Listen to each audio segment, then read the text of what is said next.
तत्पुरुषाय विद्महे महादेवाय धीमहि तन्नो रुद्र प्रचोदयात्। HS भारद्वाज यूट्यूब चैनल पर आप सभी का स्वागत है। आज मैं आपको श्रावण मास के पहले अध्याय की कथा सुना रहा हूँ। शौनक बोले, हे सूत, हे महाभाग, हे व्यास शिष्य, आपके मुख कमल से अनेक आख्यानों को सुनते हुए हम लोगों की तृप्ति नहीं होती। अब तो बार बार सुनने की इच्छा बढ़ती है।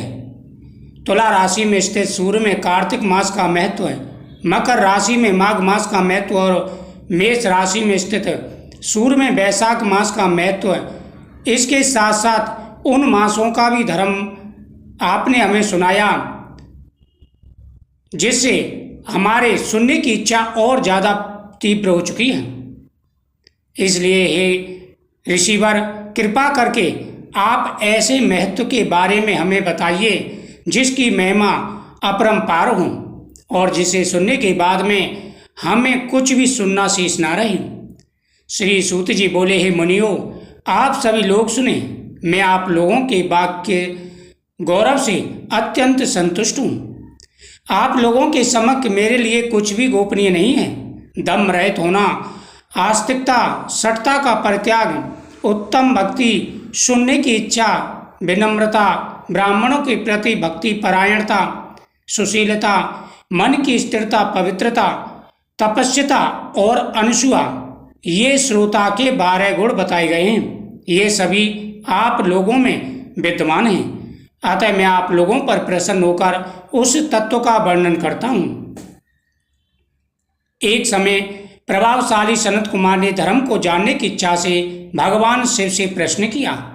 सनत कुमार बोले, योगियों के द्वारा आराधनीय चरण कमल वाले हे देवेश, हे भगवान, हमने आपसे अनेकों व्रतों तथा बहुत प्रकार के धर्मों का श्रवण किया है, फिर भी हम लोगों के मन से और सुनने की अभिलाषा है। 12 मासों में जो मास सबसे श्रेष्ठ है, आपकी अत्यंत प्रीति कराने वाला हो, सभी कर्मों की सिद्धि देने वाला हो और अन्य मासों में किया गया कर्म यदि इस मास में किया जाए वह अनंत फल प्रदान करने वाला हो, हे देव, उस मास को बताने की कृपा कीजिए। साथ ही लोकानुग्रह की कामना से उस मास के सभी धर्मों का वर्णन कीजिए। भगवान शिव बोले, हे सनत कुमार, मैं अत्यंत गोपनीय भी आपको बताऊंगा। हे सुवर, हे विधिनंदन, मैं आपकी श्रवण इच्छा तथा भक्ति से प्रसन्न हूँ। 12 मासों में श्रावण मास मुझे अत्यंत ही प्रिय है। इसका महत्व सुनने योग्य है, अतः इसे श्रावण कहा गया है। इस मास में श्रवण नक्षत्र युक्त पूर्णिमा होती है, इस कारण से इसे श्रावण मास कहा जाता है। इस महीने में कथाओं का सुनने का बड़ा महत्व होता है, इसलिए इसे श्रवण मास कहते हैं। यह सिद्धि प्रदान करने वाला है, इसलिए भी यह श्रावण संज्ञा वाला कहलाता है। इस श्रावण मास के धर्मों की गणना करने में इस पृथ्वी लोक में कौन समर्थ हो सकता है, जिसके फल का संपूर्ण रूप से वर्णन करने के लिए ब्रह्मा जी 4 मुख वाले हुए, जिसके फल की महिमा को देखने के लिए इंद्र 1000 नेत्रों से युक्त हुए और जिसके फल को कहने के लिए शेष नाग 2000 जिह्वाओं से संपन्न हुए। अधिक कहने से क्या प्रयोजन, इसके महत्व को देखने और कहने में कौन समर्थ हो सकता है। हे मुने, अन्य मास इसकी एक कला के बराबर भी नहीं है।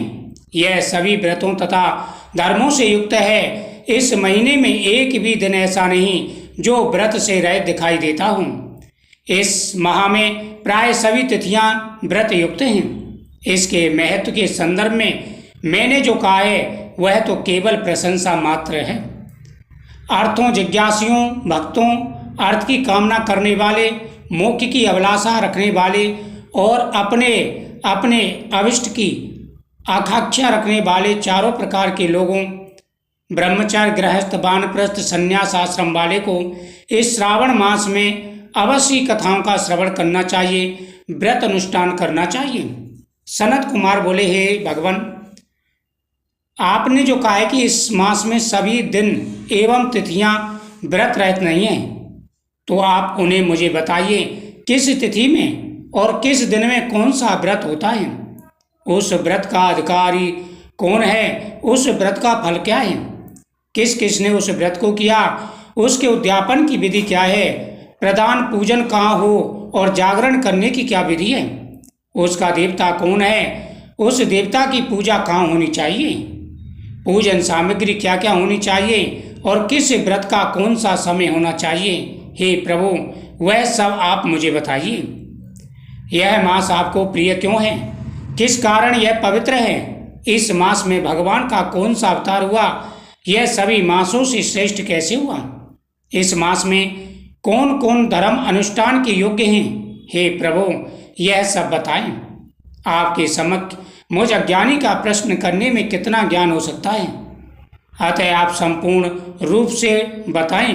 हे कृपालु, मेरे पूछने के अतिरिक्त भी जो जो शेष रह जाए उसे भी आप बताइए।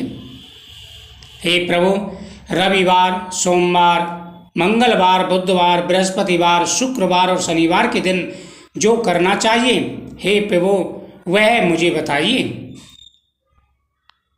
कृपा करके विस्तार से बताने की कृपा करें।